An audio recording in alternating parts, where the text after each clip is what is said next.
This is my first Three Sisters garden update for 2020. Looks like finally the squash is starting to put out its true leaves. The corn is currently about 6 inches tall. I'll have to wait another month before planting the beans, traditionally, at least. I had to actually borrow a neighbor's yard for a garden this year. Let's go over to the other bed.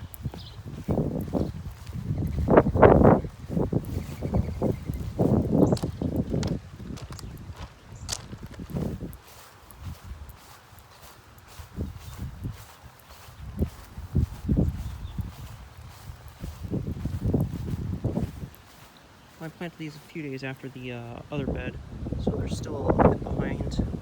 Corn just sprouted and is still short.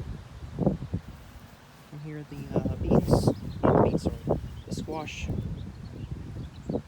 It's just sprouted. I have no idea what happened to this plant here. It seems that in the corner facing this direction north, the squash isn't growing. Might just be a coincidence. We'll find out next year.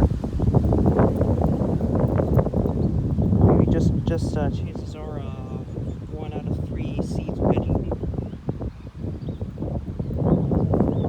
Anyway, I'll also try something else. Hasn't sprouted yet though. I planted some lamb's quarters and amaranth over in this section here. But I'll update you when it sprouts.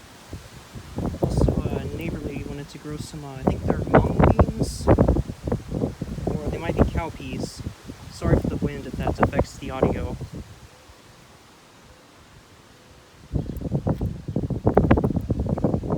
Well, that's the update for at least this week.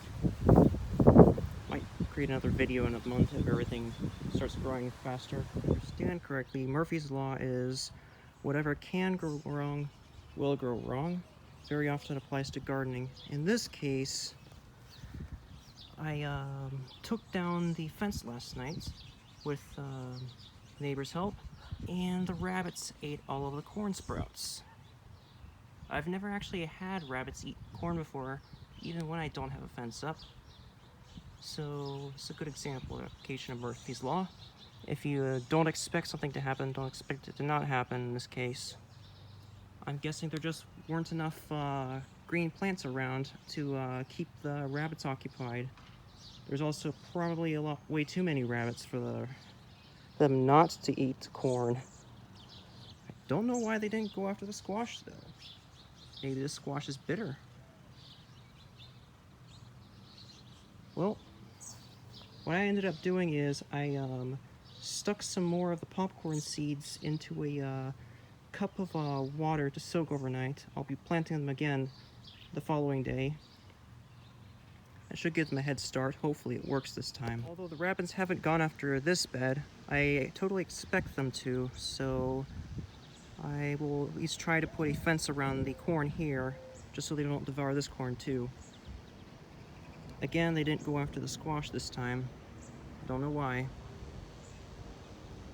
I'll be back later this evening with some fencing and posts to protect the plants. My neighbor Brian also tried to put some plants outside of the his fencing, and the rabbits got it anyway too. These are sunflowers, also completely destroyed.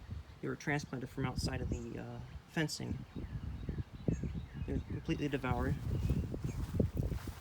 The stuff inside the fence is fine for now, but based on what happened just now, I might need to put up higher fencing. At this rate, I probably would have gotten a pellet gun and shot some of the rabbits and cooked them for dinner. I don't know. Good thing about rabbits, though, is they breed prolifically. Well, good or bad. And it's really hard to get rid of them.